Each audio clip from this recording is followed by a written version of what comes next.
उसे गुलाबी रंग की साड़ी में देखकर सोनू मंत्रमुग्ध था। वह धीरे धीरे चल के नीचे आ रही थी। सोनू को ऐसे देखकर वह धीरे से मुस्कुराई। दोनों को देखकर ऐसा लग रहा था कि वे आंखों ही आंखों में एक दूसरे से प्यार भरी बातें कर रहे थे। तुम बहुत खूबसूरत लग रही हो गुलाबी रंग में, तुम्हारे प्यार का रंग है। और मैं कैसे लग रहा हूँ तुम्हें? एक राजकुमार जिसे भगवान ने सिर्फ मेरे लिए इस धरती पर उतारा था। तुम्हें याद है जब तुमने मुझे पहली बार कॉलेज में देखा था, ऐसे ही एकटक देख रहे थे। तुमने उस दिन भी गुलाबी रंग का सलवार सूट पहन रखा था। बस उसी दिन से तुम मेरे मन के मंदिर की देवी बन गई थी। तुम्हें मेरे उस दिन पहने हुए कपड़ों का रंग अभी तक याद है। और नहीं तो क्या, मैंने तो उसी दिन सोच लिया था कि अगर तुम भी मुझसे प्यार करोगी तो मैं इस दुनिया के हर खुशी को तुम्हारे कदमों में ला कर रख दूंगा। अरे वाह, तुम तो बिल्कुल किसी फिल्म के हीरो की तरह कुछ भी करने को तैयार थे। लेकिन अगर मैं मना करती तो तुम क्या करते?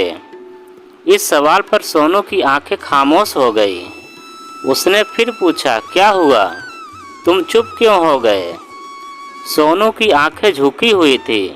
उनमें पानी का एक कतरा उतर आया।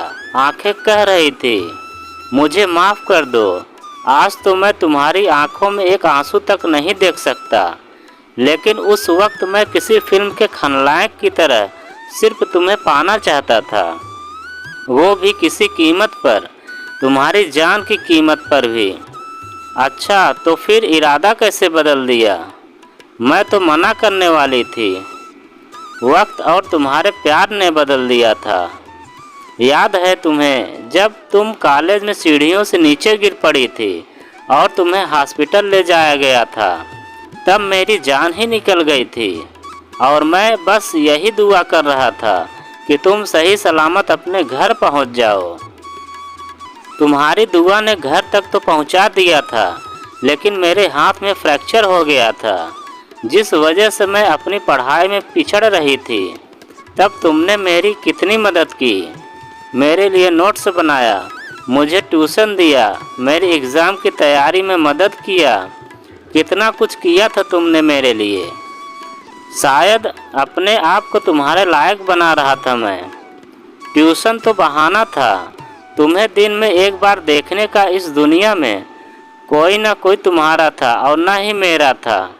शायद इसलिए हम दोनों के अकेलेपन ने हमें एक दूसरे का जीवन साथी बना दिया। हाँ, और फिर हमारा परिवार पूरा हो गया, मैं, तुम और हमारी बेटी। उस दिन महसूस हुआ कि तुम्हारे साथ ज़िंदगी कितनी हंसी है। फिर भी मुझे अकेला छोड़कर चली गई। एक बार भी नहीं सोचा कि तुम्हारे जाने के बाद मैं एक बिन माँ और बच्ची को कैसे अकेले संभाल सकता हूँ। मेरा बस चलता तो मैं कभी तुम्हें छोड़कर नहीं जाती, लेकिन कैंसर जैसी बीमारी के आगे मैं हार गई थी। लेकिन मुझे पूरा यकीन था कि तुम डगमगा नहीं सकते। तभी सोनू की तंद्रा टूट गई। सामने उसकी गुड़िया खड़ी थी। उसने अपनी माँ की वही गुलाबी रंग की साड़ी पहन रखी थी जो कभी सोनू उसकी माँ के लिए लाया था।